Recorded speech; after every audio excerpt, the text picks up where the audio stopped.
Noong una, hindi ko alam kung paano magsisimula ulit. Sanay ako na may kasama sa bahay. Sanay ako na may kausap sa hapag. Kahit simpleng tanong lang na kumain ka na ba, biglang nawala lahat. Halos 2 taon akong parang walang direksyon. Pumasok ako sa kung ano-anong trabaho. Construction ulit, porter sa palengke, minsan kargador ng sako ng bigas sa bodega. Hanggang sa isang araw, may kakilala ako sa barangay na nagsabi na naghahanap daw sila ng tanod. Sinubukan ko lang. Hindi naman kasi kailangan ng mataas na pinag-aralan. Kailangan lang marunong makisama sa tao, marunong magbantay at higit sa lahat, may tiyaga. Tinanggap nila ako. Doon na nagsimula ang buhay ko bilang tanod. Gabi ang duty namin kadalasan. 10:00 ng gabi hanggang madaling araw. Iikot sa mga kalye, sisilip sa mga iskinita, sisiguraduhin na tahimik ang paligid. Noong una, nanibago ako. Iba pala ang pakiramdam kapag gabi na halos ang buong mundo. Tahimik ang kalsada. Minsan may maririnig kang aso na tumatahol sa malayo. Minsan may motor na dadaan. Tapos mawawala rin agad. May mga pagkakataon din na may makakasalubong kang lasing. May nag-aaway na mag-asawa. May kabataang gumagawa ng kalokohan sa gilid ng kalsada. Parte na ng trabaho yun. Habang tumatagal, nasanay na rin ako. Naging routine ko na siya. Gigising ako ng tanghali, kakain, minsan tatambay sa tindahan sa kanto kasama ang ibang tanod. Magkwekwentuhan tungkol sa kung ano-ano. Politika, presyo ng bigas, problema sa tubig. Pagdating ng gabi, maghahanda na ako. Isusuot ko ang uniforme ko, yung kupas na asul na polo shirt na may nakalagay na barangay tanod. Tapos yung sombrero ko na medyo luma na rin. Bago ako umaalis ng bahay, lagi kong chine-check kung dala ko ang flashlight ko at yung maliit na radyo na pang-communication namin. Simple lang naman ang bahay ko. Isang kwarto, isang maliit na sala at kusina na halos kasya lang ang isang lamesa. Tahimik palagi. Minsan nga napapaisip ako kung ganito na lang ba ang buhay ko hanggang tumanda. Pero hindi ko na rin masyadong iniisip. Siguro nasanay na lang ako. Sa barangay hall, madalas kaming 4 na tanod sa duty. May mas matanda sa akin, may mas bata. Iba-iba rin ang kwento ng buhay namin. May iniwan ng pamilya, may nawalan ng trabaho. May gusto lang talagang maglingkod sa barangay. Isa sa madalas kong kasama noon ay si Mang Berting. Mahigit 50 na siya pero malakas pa rin. Mahilig magkwento ng mga nangyari sa kanya noong kabataan niya. Isang gabi habang nakaupo kami sa bangko sa labas ng barangay hall at naghihintay ng oras para umikot, napunta ang usapan sa buhay namin. Tahimik lang ako noon. Nakikinig lang sa kanila. Bigla akong tinapik ni Mang Berting sa balikat at sinabing, "Tahimik ka na naman, Jonathan. Ikaw, kumusta na ang buhay mo?" Napangiti na lang ako ng konti at sinagot si Mang Berting na ganito lang, trabaho, uwi, tulog. Tumawa siya na mahina at sinabing, "Totoo, pero may kulang pa rin." Hindi ko agad sinagot. Maya-maya diretso niya akong tinanong kung hindi daw ba ako mag-aasawa. Hindi ako agad nakasagot noong tinanong ako ni Mang Berting. Napatingin lang ako sa kalsada. Tahimik na ang paligid noon. May isang ilaw na kumikislap sa poste sa tapat ng barangay hall. Yung tipong ilaw na parang anumang oras, mamamatay na. Huminga ako ng malalim bago ako sumagot na hindi muna ako mag-aasawa. Napatingin si Mang Berting sa akin. Yung tingin na parang gusto pang sundan ang sagot ko. Tanong niya bakit naman daw. Napakamot naman ako sa ulo ko noon at hindi ko rin alam kung paano ko ipapaliwanag ng maayos. Sabi ko sa kanya siguro ayoko munang pumasok sa isang relasyon. Napagod na rin ako at sabi ko ay hindi rin kasi naging maganda ang una kong relasyon. Sabi ko, na-trauma na yata ako. Hindi ako galit noong sinabi ko yon. Wala ring lungkot sa boses ko, parang simpleng katotohanan lang. Sabi ko kay Mang Berting, focus na muna ako sa sarili ko. Tumango naman si Mang Berting at sabi, sabagay daw.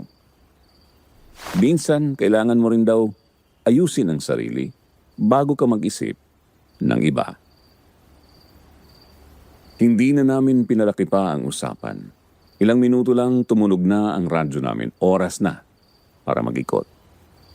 Simula noon, bihira na nilang pag-usapan ang tungkol sa pag-aasawa ko. Parang naiintindihan na rin nila. At ako naman, tuloy lang ang buhay. Gabi-gabi, umiikot sa barangay. Pareho pa rin ang mga kalsada. Pareho pa rin ang mga bahay na nadadaanan ko. May mga bahay na maliwanag kahit hating gabi. May mga bahay naman na patay na ang ilaw. Halatang tulog na ang mga tao sa loob. Minsan may maririnig kang TV na malakas. Minsan may batang umiyak sa loob ng bahay. Minsan may asawang nagtatalo. Normal na buhay ng mga tao. Habang ako naglalakad sa labas, nagbabantay. Hindi naman lahat ng gabi may nangyayari. Sa totoo lang, kadalasan, boring. At parang normal lang. Kaya madalas, may baon akong kape. May mga gabi na ang ginagawa lang namin ay maglakad. Pagtingin-tingin tapos babalik sa barangay hall para uminom ng kape. Pero may mga gabi rin na may kakaiba. At yun ang gabi na hindi ko makalimutan hanggang ngayon. Mga bandang 2:00 ng madaling araw yun. Tahimik na ang buong barangay. Kahit yung mga aso sa kalsada parang inaantok na. Dalawa lang kami noong nag-iikot, ako at si Lando. Mas bata siya sa akin ng ilang taon. Tahimik din siyang tao pero madaling kabahan. Naglalakad kami sa isang bahagi ng barangay na medyo bihira naming puntahan. Hindi naman delikado pero konti lang ang bahay doon. May isang lumang bahay sa dulo ng kalsada. Matagal ko na iyong napapansin kahit noong una pa lang akong naging tanod. Lumang-luma na ang itsura. Kupas ang pintura. May mga bahagi ng bubong na parang sira na. At ang pinakakapansin-pansin, parang walang nakatira. Hindi ko pa kailanman nakita na may ilaw doon. Habang naglalakad kami papalapit doon, biglang huminto si Lando at napatanong sa akin kung narinig ko daw ba. Puminto rin ako at tinanong kung ano. Napakunot-noo pa ako at pinakinggang mabuti ang paligid ko. Sabi ni Lando para daw may sumitsit. Natahimik kaming dalawa.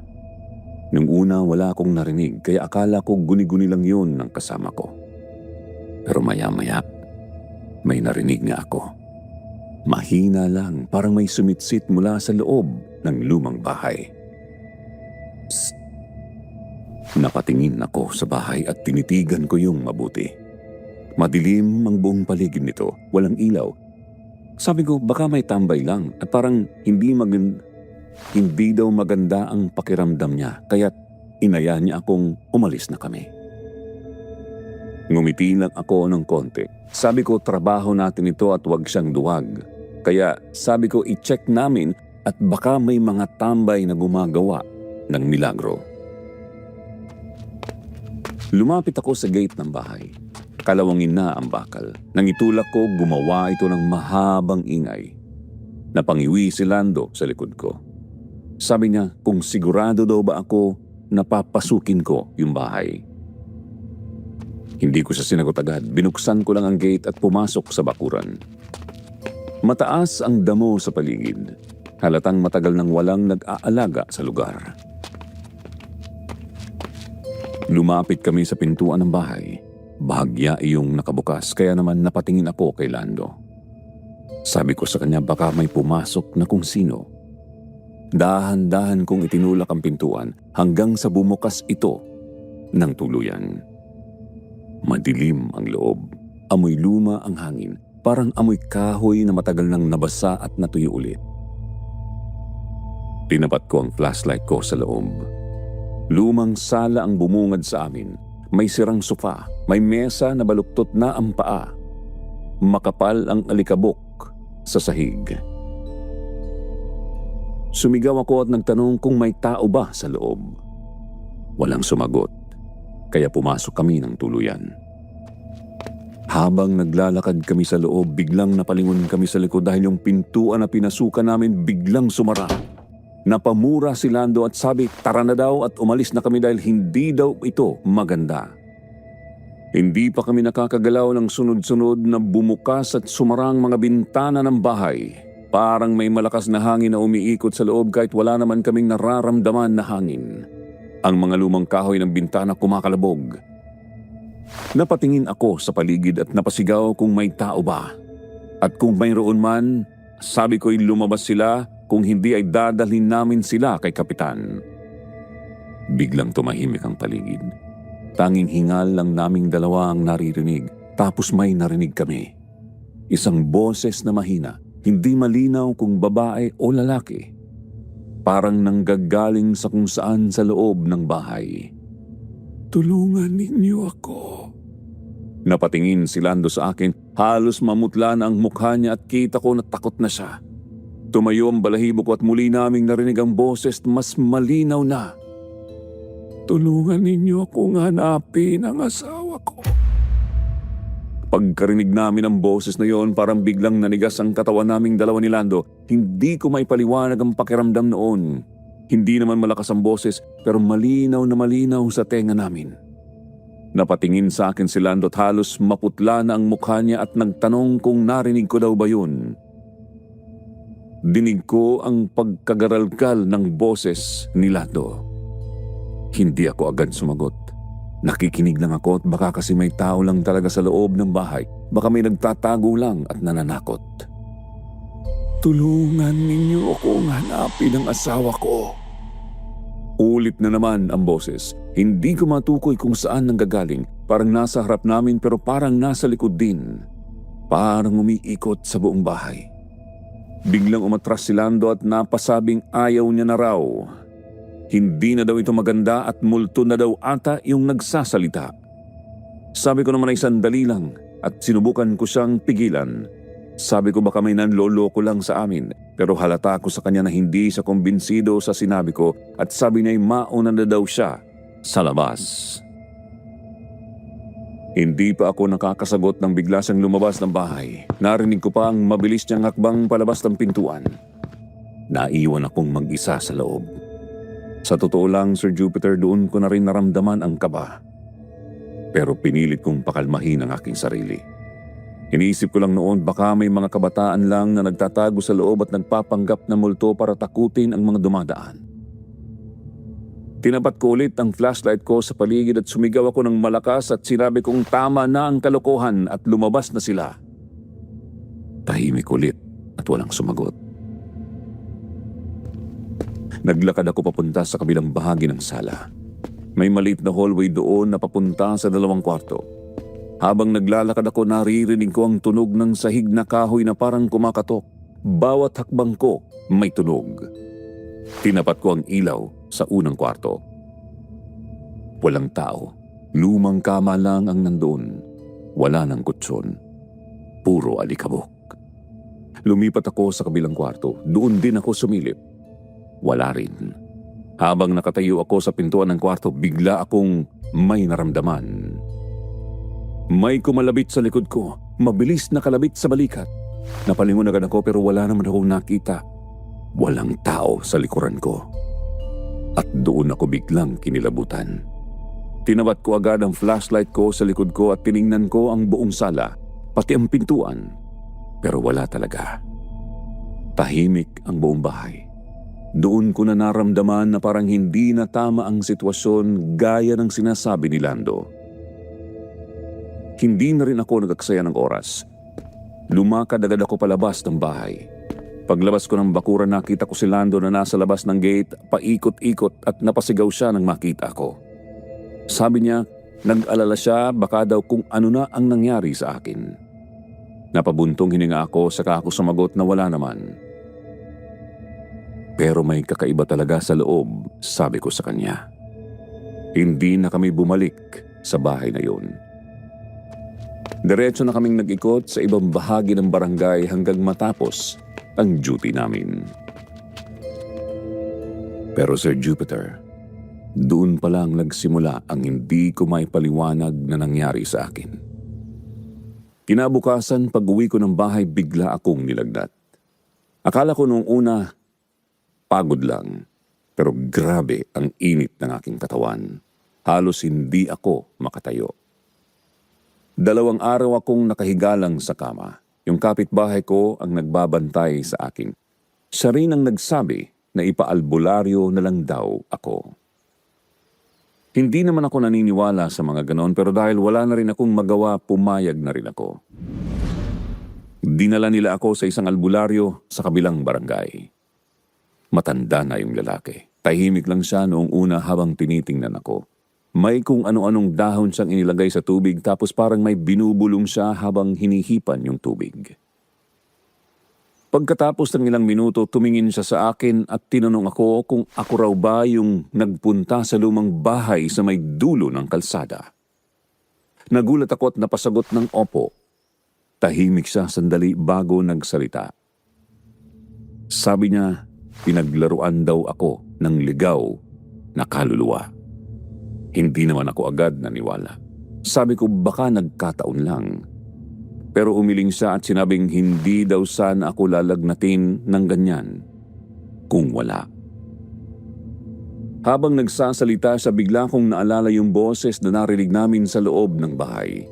Yung nagsasabing tulungan daw siyang hanapin ang asawa niya. Pero kahit ganoon, hindi ko pa rin lubos na pinaniwalaan.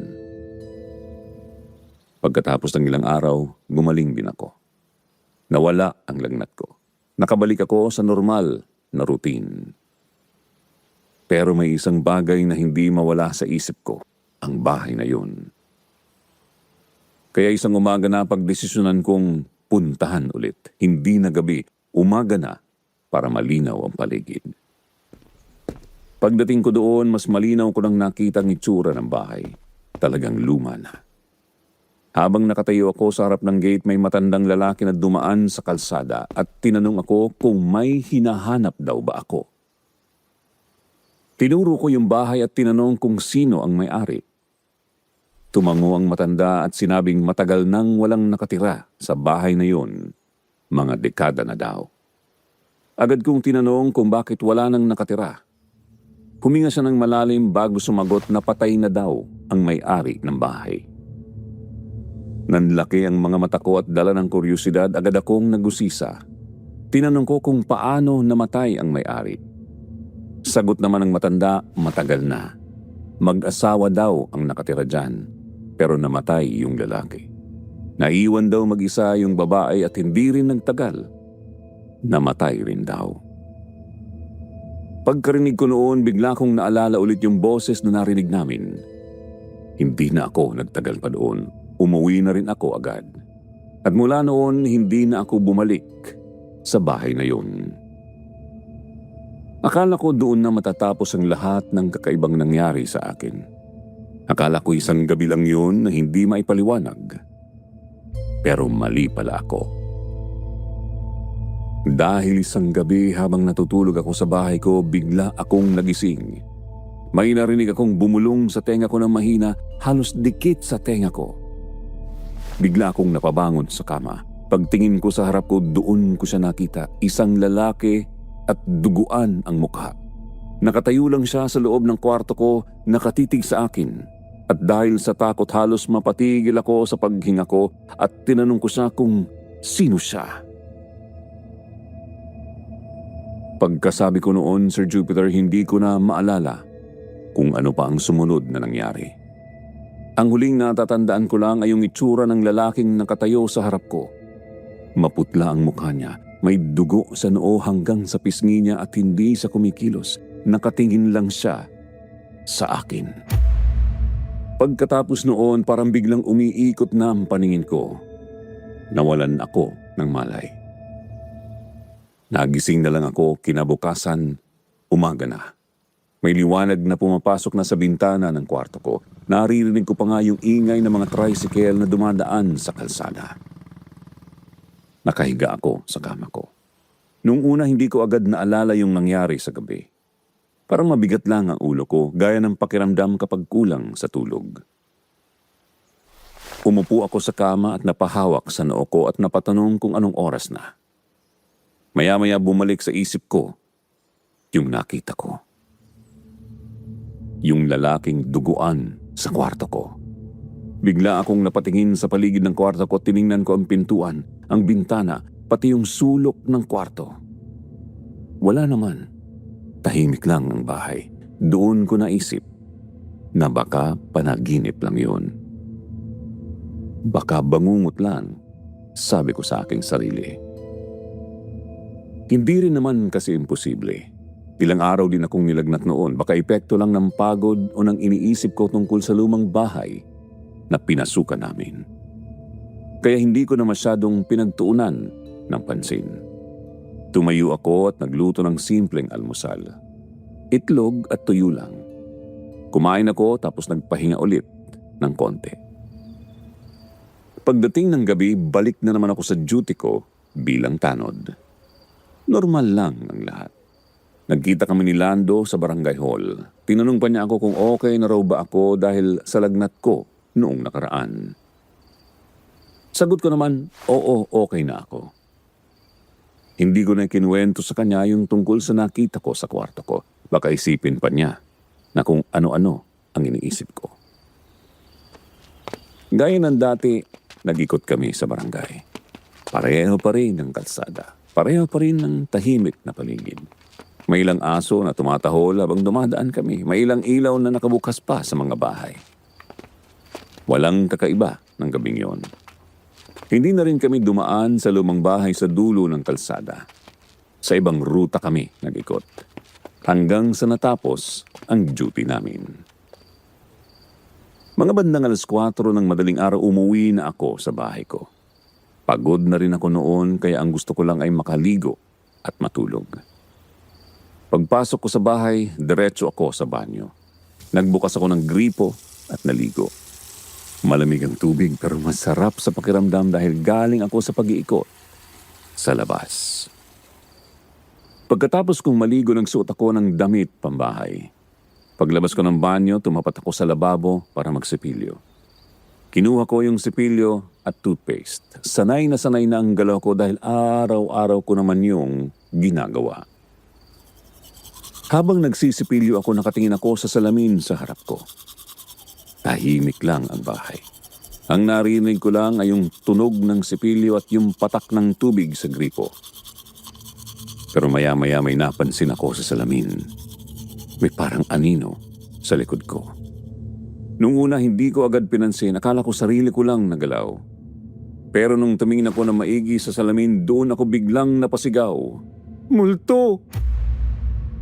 Sa salamin, malinaw kong nakita yung lalaking duguan na nakita ko kagabi. Nakatayo siya sa likod ko, parehong-pareho ang itsura niya. Maputla ang mukha, may dugo sa noo at pisngi. Nakatingin lang siya sa akin. Halos mahulog ko ang sipilyo ko sa lababo. Napalingon agad ako sa likod ko, pero walang tao sa likod ko. Bigla akong napahinga ng mabilis. Ramdam ko na parang lalabas ang puso ko sa sobrang kaba. Dahan-dahan akong bumalik ng tingin sa salamin at doon ko ulit siya nakita. Nasa salamin pa rin siya, nakatingin pa rin sa akin at doon na siya nagsalita. Mahina ang boses niya, parang pagod, parang matagal nang naghihintay. Tulungan mo ako. Napatigil ako at hindi ako makagalaw.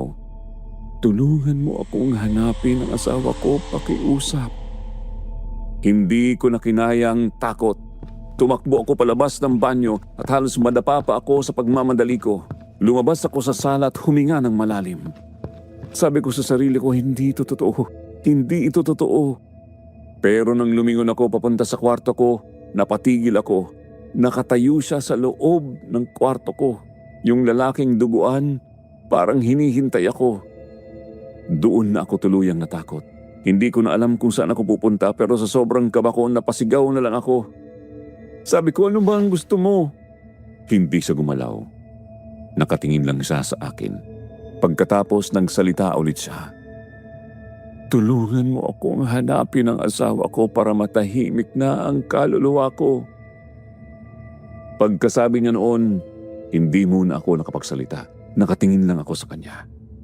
Hindi ko pa rin matanggap na may multo talaga sa aking harap. Pero habang tumatagal napansin ko na hindi naman siya nananakot, hindi siya sumisigaw o gumagalaw ng kakaiba. Nakatayo lang siya at parang nagmamakaawa ang itsura niya. Kaya kahit nanginginig pa ako sa takot, naglabas loob na rin akong magsalita at tinanong ko kung sino siya. Hindi siya agad sumagot, nakatingin lang siya sa akin. Tinanong ko ulit, ano ang pangalan niya? Maya-maya, mahina siyang nagsalita. Paulino. Napalunok ako.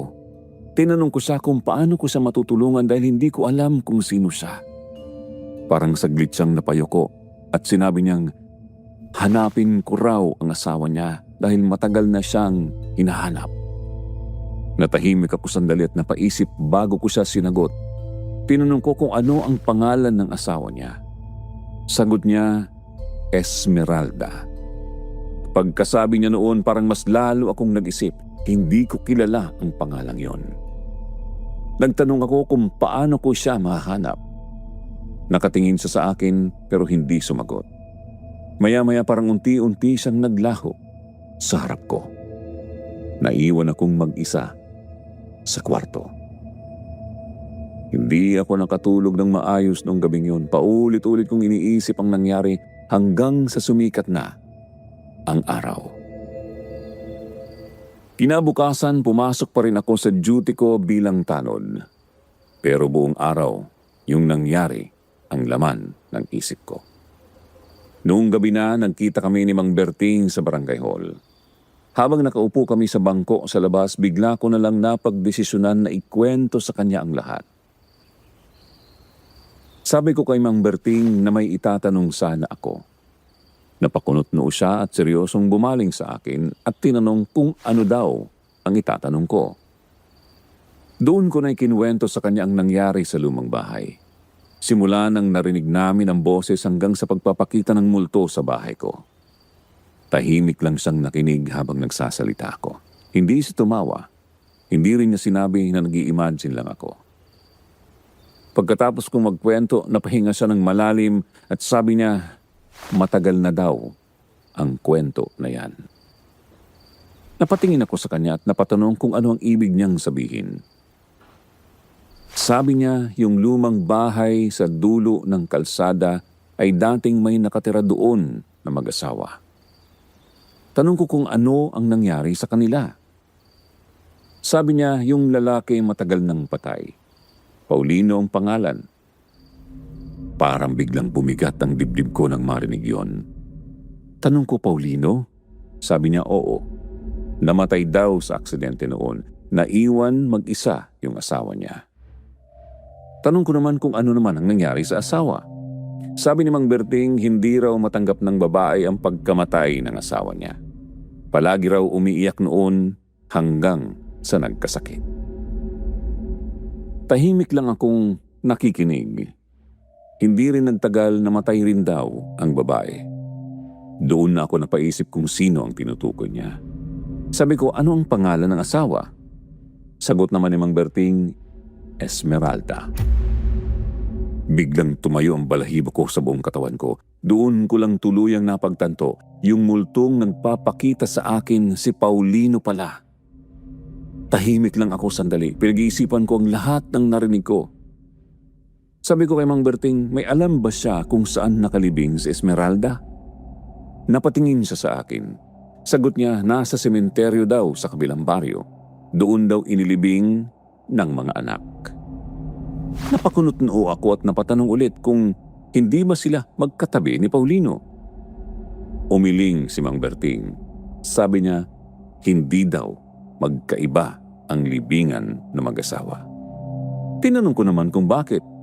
Sabi ni Mang Berting, may narinig daw siyang kwento noon, ang gusto raw ni Esmeralda pagsamahin sa iisang libingan ang bangkay nila ng asawa niya kapag namatay siya. Medyo nakaramdam ako ng lungkot dahil sa sinabi niya. Tanong ko tapos, Sabi ni Mang Berting hindi raw yun sinunod ng mga anak.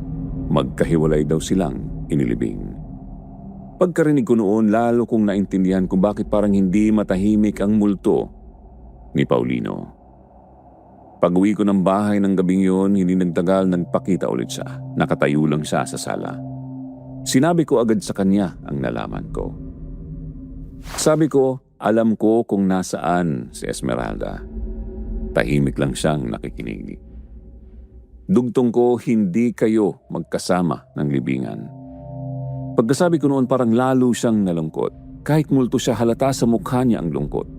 Sabi niya, hindi yun ang gusto niya. Gusto naming magkasama. Maya-maya tumingin siya sa akin. Pakiusap, hanapin daw ang anak niya at sabihin sa kanya na pagsamahin daw ang aming mga bangkay. Hindi ko agad sinagot. Malaki ang inihiling niya sa akin. Pero naisip ko rin kung yun lang ang paraan para matahimik siya, bakit hindi ko subukan? Kaya kinabukasan naghanap ako ng impormasyon tungkol sa pamilya nila. Hindi naging madali. Pero sa tulong ng ilang matatanda sa barangay, nalaman ko kung saan nakatira ang isa nilang anak. Pinuntahan ko siya at ikinuwento ko ang lahat. Nung una hindi siya naniwala, pero nang ikwento ko ang ilang detalye tungkol sa bahay at sa mga nangyari, napaisip din siya. Bandang huli, pumayag din.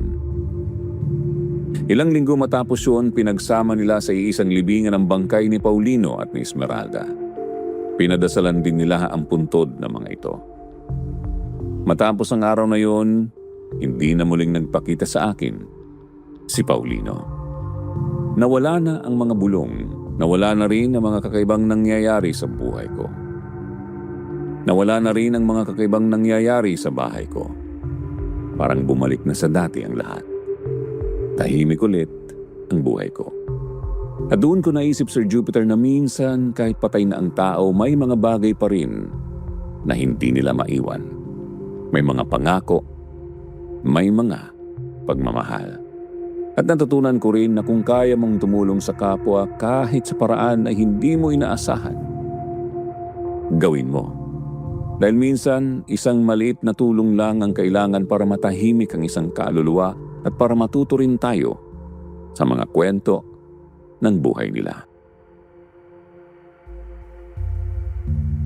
O mga ka-SB, kinabahan ba kayo sa kwentong ibinahagi ng ating letter sender o mas nangibabaw sa inyo ang awa at lungkot? Comment down below kung ano ang naramdaman ninyo habang pinapakinggan ang ating kwento. Pero wag muna kayong alis. May kasunod pa tayong kwento na tiyak kong kaaaliwan ninyo.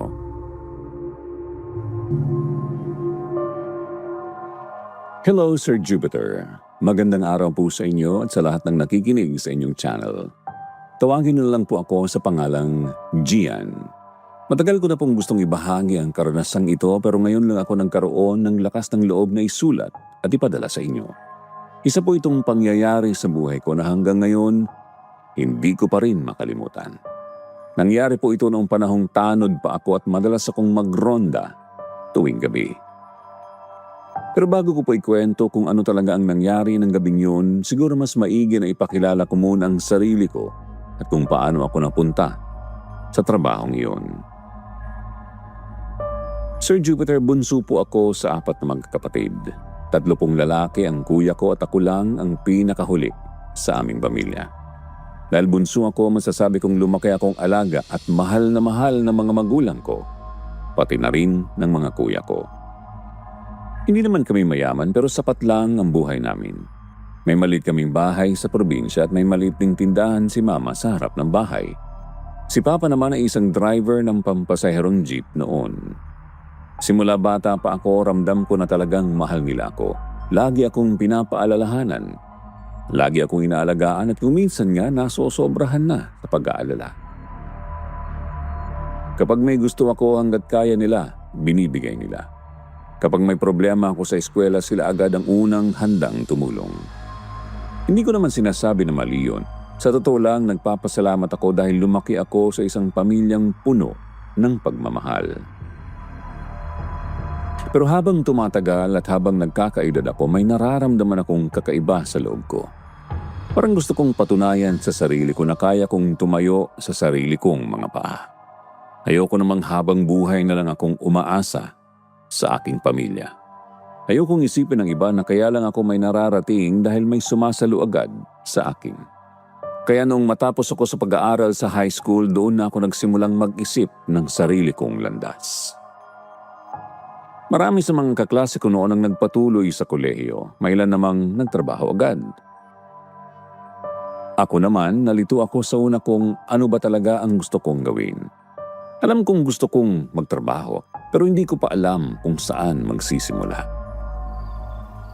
Isang gabi habang nakaupo kami sa labas ng bahay, napag-usapan namin ng mga kuya ko ang tungkol sa paghahanap ng trabaho. Doon ko unang nabanggit na gusto kong umalis muna sa amin at subukan ang sarili kong kakayahan sa ibang lugar. Noong una, akala nila nagbibiro lang ako. Pero nang makita nilang seryoso ako, doon na nagsimulang magtanong ang mga kuya ko kung sigurado ba talaga ako sa desisyon ko. Hindi naging madali ang pag-uusap na yon, lalo na kay mama. Si mama kasi, sa aming magkakapatid, sa akin yata siya pinakamahigpit pagdating sa pag-aalala. Hindi dahil paborito niya ako, kundi dahil bunso ako. Para sa kanya, ako pa rin yung batang kailangang bantayan. Pero sa kabila ng lahat ng iyon, sinabi ko sa kanila ang nararamdaman ko. Sinabi ko na gusto kong subukan ng sarili ko. Gusto kong malaman kung kaya ko bang mabuhay nang hindi nakaasa sa kanila. Hindi naman ako galit sa pamilya ko. Sa totoo lang, mahal na mahal ko sila.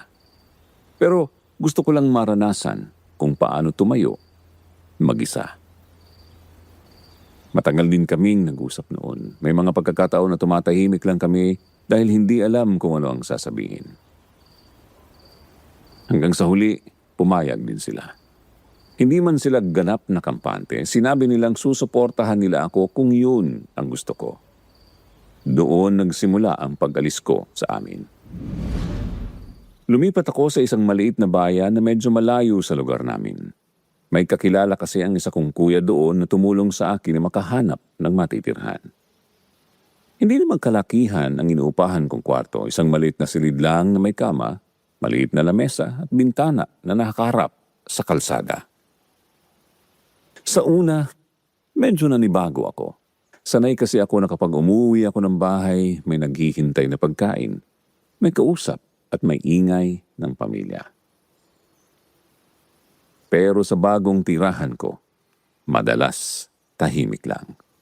Minsan nga naririnig ko pang tunog ng hangin sa labas kapag gabi. Doon ko rin natutunan kung paano magluto ng sarili kong pagkain, maglinis ng sarili kong kwarto, at mag-budget ng pera. Hindi naging madali sa simula.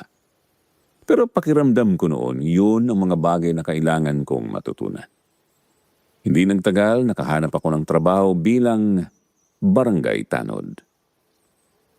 Hindi kalakihan ang sahod pero sapat na para makaraos ako sa pang-araw-araw. Ang trabaho ko mag-ikot sa barangay tuwing gabi kasama ang ilang pangtanod. Sinisigurado namin na maayos ang paligid, walang gulo at walang kahina-hinalang tao sa mga kalsada. Sa totoo lang, noong una, medyo kinakabahan ako sa trabaho. Hindi po biro ang magronda sa gabi, lalo na kapag tahimik ang paligid at halos walang tao sa daan. Pero habang tumatagal, nasanay din ako. Nakilala ko rin ang mga kasama kong tanod at naging kaibigan ko sila. May ilan sa kanila na mas matanda sa akin at para ko na ring mga kuya. Sila rin ang turo sa akin kung paano maging alerto sa trabaho. Kung paano makiramdam sa paligid. Kung paano maging handa sa anumang pwedeng mangyari sa gabi. Madalas din kaming nagkukwentuhan habang nagbabantay. May mga pagkakataon na nagtatawanan lang kami para mawala ang antok. Pero kahit ganun, hindi ko pa rin nakakalimutan ang pamilya ko. Halos araw-araw tumatawag si mama sa akin para kumustahin ako. Minsan nga kahit wala naman talagang problema, tatawag siya para lang masigurong maayos ako. Isang gabi habang nasa kwarto ako at naghahanda para sa isa na namang duty sa barangay, tumunog ang cellphone ko. Pagtingin ko sa screen, pangalan ni mama ang nakalagay. Agad ko naman itong sinagot. Hello, ma? Sabi ko habang nakaupo sa gilid ng kama. Narinig ko ang boses niya mula sa kabilang linya, medyo mahina pero puno ng pag-aalala. Tinanong ako ni Mama sa kabilang linya kung sigurado daw ako na dito muna ako. Napangiti na lang ako nang marinig ko ang tanong ni Mama. Alam ko kasi kung bakit ngayon tinatanong. Kahit na pumayag na sila noon na umalis ako at subukan ang sarili kong buhay, ramdam ko pa rin na nag-aalala pa rin si Mama sa akin. Sagot ko naman, ayos lang po ako. Kaya ko naman po at huwag na po kayong mag-alala. Sabi ko kay Mama. Sandaling nanahimik si Mama sa kabilang linya. Parang iniisip niya kung ano pa ang sasabihin niya. Sabi ni Mama, basta mag-ingat daw ako palagi. At kapag nahirapan daw ako, huwag daw akong mahiya na umuwi. Napangiti ako habang hawak ang cellphone. Sagot ko naman kay Mama, hindi naman po. Maayos naman po ako kung nasaan ako. Nag-uusap pa kami ng ilang minuto. Kinamusta niya ang trabaho ko, kung nakakakain ba ako na maayos at kung mababait ba ang mga kasama ko. Pagkatapos ng tawag na yun, mas gumaan ang aking pakiramdam. Hindi ko man sila kasama sa araw-araw, alam kong nandyan pa rin sila para sa akin. Ilang sandali pa naghanda na ako para sa duty ko sa barangay. Kinuha ko ang aking flashlight, sinuot ang jacket na ginagamit ko kapag nagbabantay sa gabi at lumabas na ng kwarto. Malamig ang hangin noong gabing yon. Tahimik na ang mga kalsada at halos sarado na ang karamihan sa mga tindahan. Nang makarating ako sa barangay hall, nandoon na ang ilan sa mga kasama kong tanod. Isa na doon ang madalas kong makasama sa ronda. Si Andro. Si Andro ay halos kaedad ko lang. Medyo mas matanda siya sa akin ng 1 o 2 buwan. Madaldal siya at mahilig mang-asar kaya madalas ay siya ang dahilan kung bakit hindi kami inaantok sa duty. Sabi ni Andro nang makita ko, dumating na daw ang ating bunso. Sagot ko naman habang napapailing, bunso mo, mukha mo. Tumawa siya na malakas. Sabi ni Andro, totoo naman daw, ako daw ang pinakabata sa amin. Sanay na ako sa ganung asaran namin kaya hindi ko na lang siya pinansin. Makalipas ang ilang minuto, nagsimula na ang aming ronda. Magkasama kami ni Andrew sa pag-ikot sa ilang parte ng barangay. Sa totoo lang, nung unang mga gabi ko sa trabaho, normal lang ang lahat. Tahimik ang paligid. Paminsan-minsan may mga taong pauwi pa lang mula sa trabaho o may mga kabataang nagkwekwentuhan sa labas ng bahay. Pero bukod doon, wala namang kakaiba. Madalas, naglalakad lang kami sa mga kalsada habang nagkikwentuhan. Minsan, nag-aasaran pa. Sabi ni Andrew minsan habang naglalakad kami, Gian, kapag may multo na biglang lumabas, ano daw ang gagawin ko? Napatawa ako. Sagot ko naman, siya ang iaalay ko. Mas lalo siyang natawa. Sabi ni Andrew, grabe naman daw ako, kasama sa trabaho tapos iaalay. Sagot ko naman, siya naman ang unang matatakot. Sabi niya, hindi naman. Sabi ko naman, talaga? Sagot niya, oo daw. Pero kita ko sa mukha niya na parang hindi rin siya sigurado sa sinasabi niya. Sa mga sumunod na gabi, ganoon lang lagi ang routine namin. Ronda, lakarin ang ilang kalye, sumilip sa mga madidilim na iskinita. Siguraduhin na maayos ang paligid. Habang ginagawa yun, tuloy lang ang kwentuhan namin ni Andrew. Minsan tungkol sa trabaho, minsan tungkol sa buhay. At madalas, puro asaran lang. Hanggang sa dumating ang isang gabi na hindi ko makakalimutan. Gabing nagbago ang tingin ko sa mga tahimik na kalsada ng barangay. Gabi na nagbigay sa akin ng karanasang hindi ko maipaliwanag hanggang ngayon. Nangyari yun habang nagro-ronda kami ni Andrew sa isang bahagi ng barangay na medyo malayo sa kabahayan. May isang lumang daan doon na bihira ng daanan ng tao kapag gabi. Sa gilid ng daan yun ay may isang malaking puno ng balete. Matagal na raw yun doon ayon sa kwento ng mga matatanda sa lugar. Sa totoo lang, ilang beses na rin kaming dumaan doon ni Andrew noong mga nakaraang gabi. Wala naman kaming napapansin na kakaiba. Pero noong gabing yun, Iba ang pakiramdam ng lugar. Tahimik ang paligid, mas tahimik kaysa sa karaniwan. Habang naglalakad kami papalapit sa puno ng balete, napansin kong parang biglang naging malamig ang hangin. Hindi ko pinansin nung una. Akala ko normal lang, pero maya-maya may narinig kami. Isang mahinang tunog na parang may umiiyak. Napahinto ako sa paglalakad. Napatanong ako kay Andrew kung narinig niya ba. Tumigil din siya at napatingin sa paligid. Sumagot siya ng oo. Medyo mahina ang kanyang boses. Tahimik kami habang nakikinig. At doon namin ulit narinig. Iyak na mahina pero malinaw. Parang may taong umiiyak sa malapit. Nagkatinginan kami ni Andrew. Sabi ko baka may bata na naliligaw. Kinuha ko ang flashlight at itinapat sa paligid. Sinilip namin ang paligid ng puno ng balete. Tiningnan namin ang gilid ng daan. Pati ang mga damo sa paligid, pero wala kaming nakitang tao. Wala kaming nakitang bata. Wala kaming nakitang kahit sino. Pero kahit wala kaming nakikita, tuloy pa rin ang naririnig naming pag-iyak. Mas malinaw na at parang mas malapit. Ramdam ko na rin na parang kinikilabutan si Andrew sa tabi ko. Sabi niya kailangan na daw naming umalis. Hindi pa ako sumasagot nang bigla siyang umatras ng ilang hakbang. Tumingin siya sa paligid na parang may hinahanap, pero wala pa rin kaming nakikita. Ang naririnig lang namin ay ang pag-iyak na parang galing sa kung saan. Sabi ni Andrew, hindi na daw ito maganda. Kailangan na naming umalis.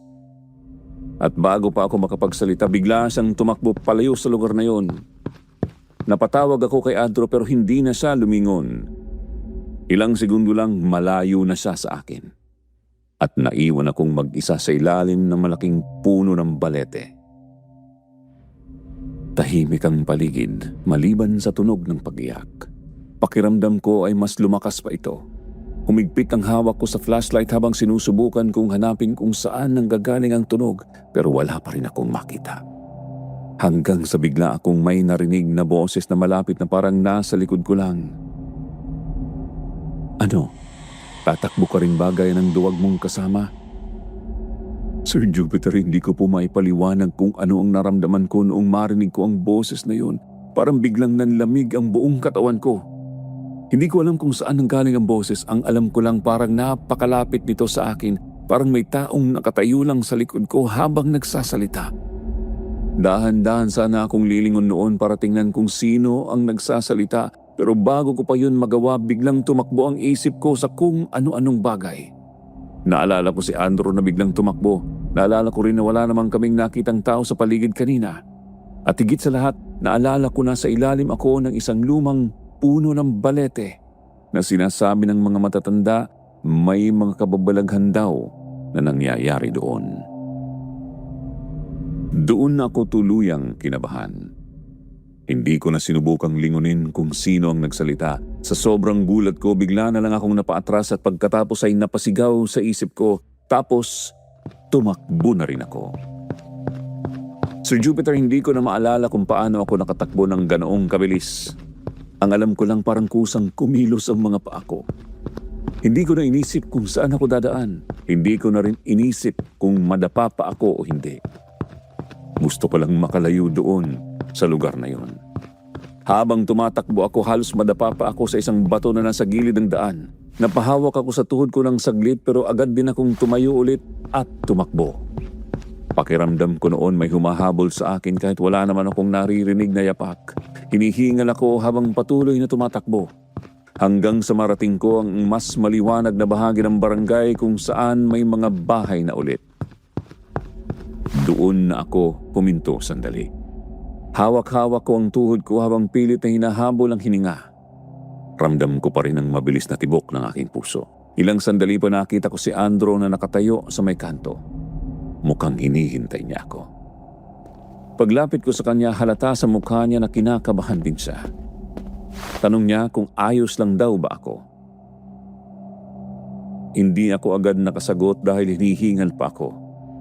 Sabi ko habang pilit na kumakalma, paano magiging ayos? Tumakbo ka kaagad eh. Napakamot siya sa ulo niya. Sabi niya, akala daw niya may kakaiba. doon. Hindi ko na sinabi sa kanya na may narinig akong boses. Hindi ko na rin alam kung bakit. Siguro dahil hindi ko rin sigurado kung totoo ba talaga yon o baka guni-guni ko lang dahil sa takot. Pagkatapos noon, tinapos lang namin ang ronda namin kahit pareho kaming tahimik. Pagkatapos ng duty, umuwi na rin kami. Hindi na kami gaanong nag-usap pa. Kinabukasan, nagkita ulit kami sa barangay hall. Pagdating ko doon, nakita ko agad si Andro na nakaupo sa isang bangko. Pagkakita niya sa akin, bigla siyang ngumisi at ang sabi, ayan na daw pala ang matapang. Napakunot ang noo ko at napasabing nung matapang, tumawa si Andro. Sabi niya sabay tawa na kahapon, ako yata daw ang naunang tumakbo. Sagot ko naman na siya ang unang kumaripas. Mas lalo siyang natawa.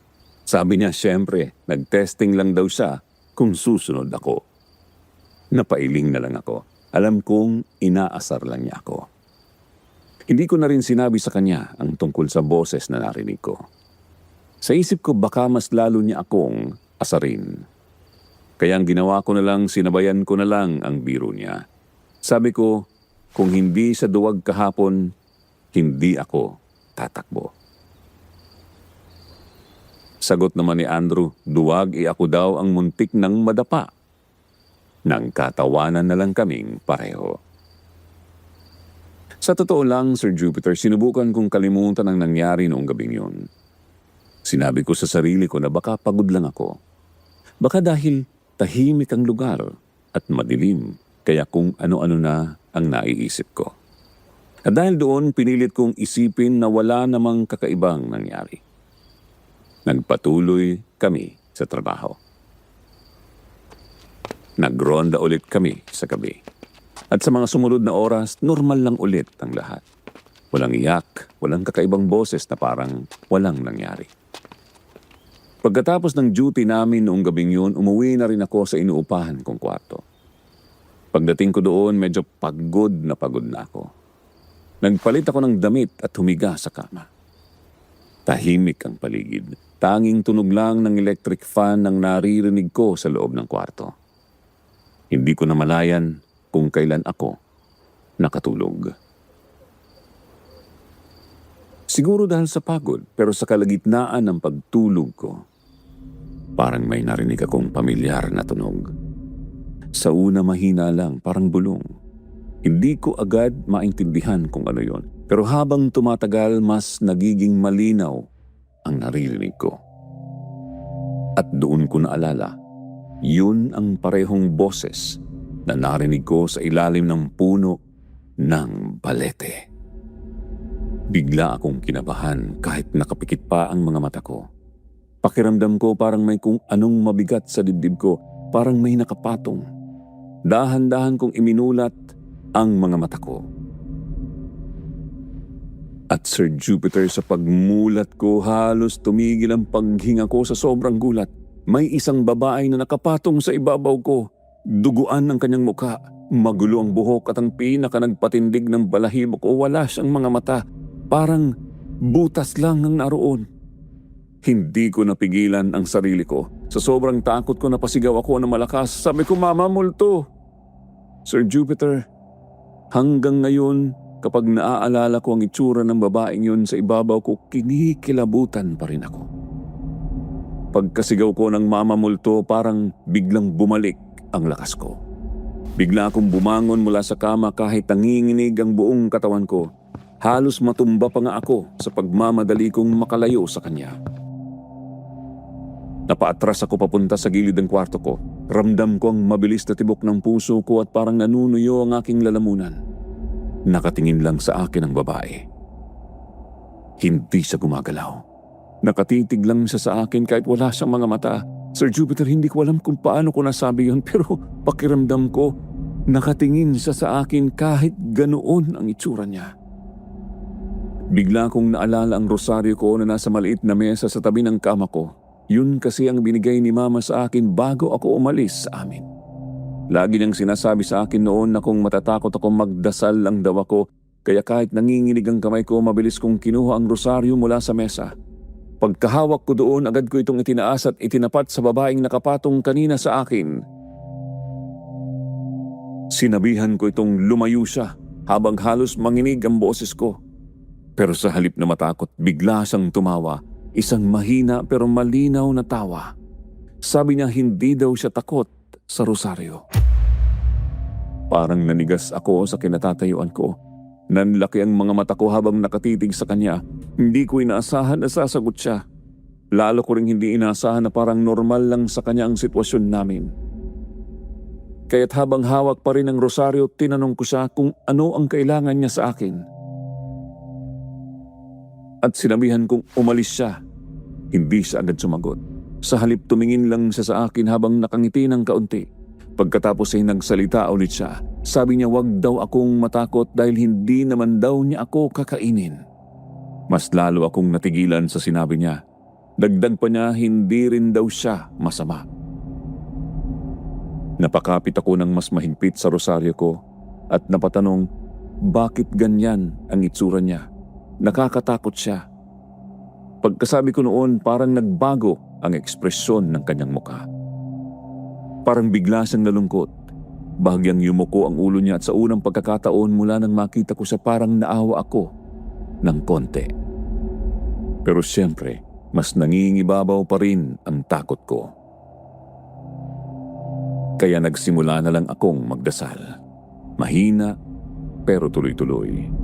Paulit-ulit kong sinasabi ang dasal na tinuro sa akin ni Mama noon.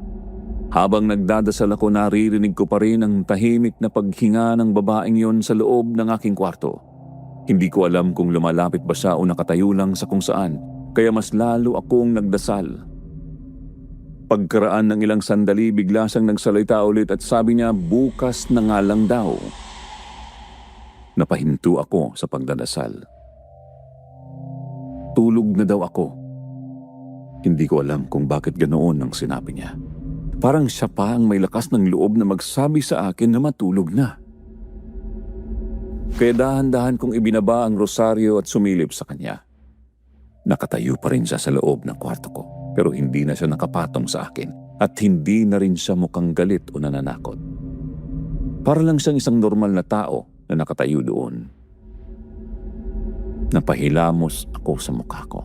Sir Jupiter, sa totoo lang parang hindi ko maintindihan kung ano ang nangyayari. Parang natural lang sa kanya na makipag-usap sa akin. At parang normal lang din sa kanya na nasa kwarto ko siya. Hindi ko alam kung pagod lang ba ako o talagang nangyayari yun. Pero dahil sa pagod at sa dami ng nangyari, napaupo na lang ako ulit sa kama. Hawak ko pa rin ang rosaryo. Tumingin ako sa kanya ng ilang segundo pero hindi na siya nagsalita. Sa huli, nahiga na lang ulit ako. Hindi ko alam kung bakit pero parang sinabi na rin ng katawan ko na kailangan ko nang magpahinga. Kahit may multo sa kwarto ko, hindi ko alam kung paano pero nakatulog ulit ako. Kinabukasan nagising ako dahil sa liwanag na pumapasok sa bintana ng kwarto ko. Ilang segundo akong nakatulala sa kisame habang iniisip kung ano ba ang nangyari kagabi. Sa isip ko baka panaginip lang yun. Baka dahil pagod ako sa trabaho at baka guni-guni ko lang. Pero habang iniisip ko yon, bigla akong nakaramdam na parang may nakatingin sa akin. Dahan-dahan akong lumingon sa gilid ng kama ko. Sir Jupiter, halos mapatalon ako sa gulat dahil nandoon siya, nakaupo sa gilid ng aking kama na parang normal lang na tao na naghihintay. Pagtingin niya sa akin, ngumiti siya. At binati ako ng good morning, Gian. Nanlaki ang mga mata ko. Tanong ko paano niya nalaman ang pangalan ko. Ngumiti lang siya ng bahagya at sumagot, kilala daw niya ako. Mas lalo akong naguluhan. Sabi ko, ano? Hindi ko alam kung paano ako maniniwala sa sinasabi niya. Ulit niya, kilala daw niya ako. Napaupo ako sa kama habang nakatitig sa kanya. Sabi ko, sandali lang, sino ka ba talaga? Tahimik siya ng ilang segundo. Pagkatapos ay tumingin siya sa akin at nagsalita. Siya daw, si Talia. Pagkarinig ko ng pangalan yun, parang may kumurap na alaala sa isip ko. Nanlaki ang mga mata ko habang nakatingin sa kanya. Sabi ko, Talia? At bigla akong napatayo sa kama. Sabi ko, ikaw ba ang nawawalang girlfriend ni Kuya? Sir Jupiter, noong marinig ko ang pangalan na yon, parang biglang bumalik sa isip ko ang isang bahagi ng nakaraan namin sa pamilya. Hindi ko agad alam kung ano ang dapat kong maramdaman noon. Takot pa rin ako dahil multo ang nasa harap ko, pero kasabay noon gulat din dahil kilala ko ang pangalang sinabi niya. Tumitig ulit ako sa kanya at nagtanong, Talia? Tumango siya at sabi niya, oo, siya nga daw. Nanatili akong nakaupo sa kama habang pilit kong inaayos sa mga iniisip ko. May isa kasi akong kuya na matagal nang nasaktan dahil sa isang babae, at yun ang babaeng nasa harap ko ngayon. Sabi niya, gusto lang daw niyang ipaalam sa kuya ko na mag-move on na daw si kuya. Tahimik lang ako habang nakikinig. Dagdag niya na hindi daw matahimik ang kanyang kaluluwa kasi nakikita daw niya kung gaano kalungkot si kuya. Doon ako tuluyang natahimik. Sir Jupiter, doon ko lang naalala ang lahat. May girlfriend noon ang kuya ko, matagal silang magkasintahan at halos lahat sa pamilya namin ay kilala na ang babae dahil madalas siyang pumunta noon sa bahay. Masaya ang kuya ko kapag kasama siya, pero isang araw bigla na lang nawala ang babae. Hindi na siya nagpakita at hindi na rin siya nagparamdam. Sinubukan siyang hanapin ng kuya ko noon. Sinubukan din siyang kontakin pero parang naglaho na lang siya. Hanggang sa dumating sa punto na may nagsabi sa kuya ko na may iba na raw lalaki ang babae. Na ipinagpalit na raw si kuya. Doon tuluyang nasaktan ang kuya ko. Simula noon para siyang nagbago. Tahimik na siya palagi. Hindi na siya ganoong lumalabas. At kahit matagal na ang lumipas, ramdam ko pa rin na hindi pa rin siya lubos na nakamove on. At ngayon nasa harap ko ang babaeng yon. Hindi lang babae, kundi isang multo. Habang nakatitig sa kanya, sabi ko, sandali lang. Kung hindi niya ipinagpalit si kuya, ano ang nangyari sa kanya? Sandaling natahimik sa Talia. Parang mabigat para sa kanya ang sasabihin niya. Sumagot siya ng mahina na naaksidente daw siya. Nanlaki ang mga mata ko at napatanong ako, aksidente? Tumango si Talia at sabi niya, pauwi siya noon galing sa trabaho. May nangyari daw aksidente sa kalsada doon mismo sa Balete noong una niya akong makita. Hindi na niya kailangang magpaliwanag pa. Naiintindihan ko na agad.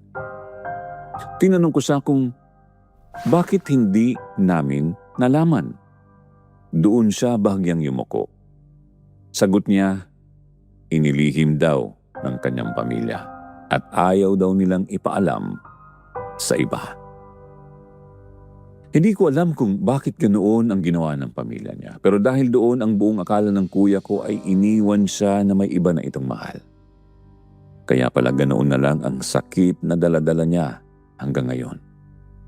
Napabuntong hininga ako habang nakatingin kay Talia.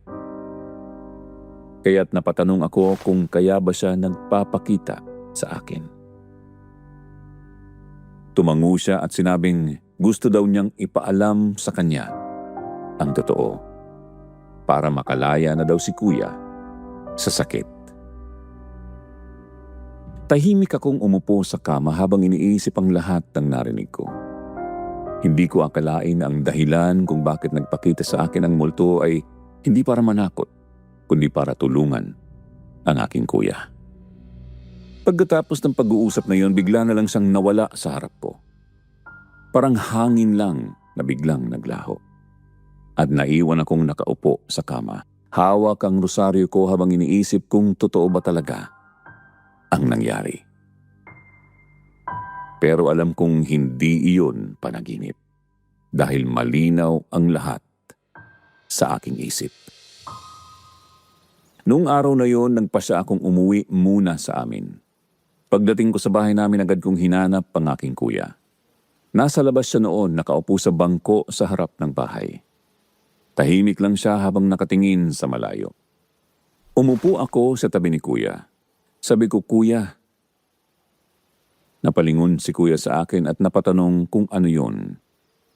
Huminga muna ako ng malalim. Hindi ko alam kung paano ko sasabihin ang lahat, pero alam kong kailangan niyang marinig ang totoo. Sabi ko, "Tungkol ito kay Talia." Bigla siyang natahimik.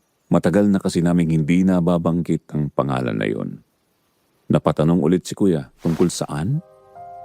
Doon ko na sinabi sa kanya ang lahat. Ang tungkol sa nangyari kay Talia, ang tungkol sa aksidente at ang tungkol sa kung bakit hindi niya nalaman ang totoo.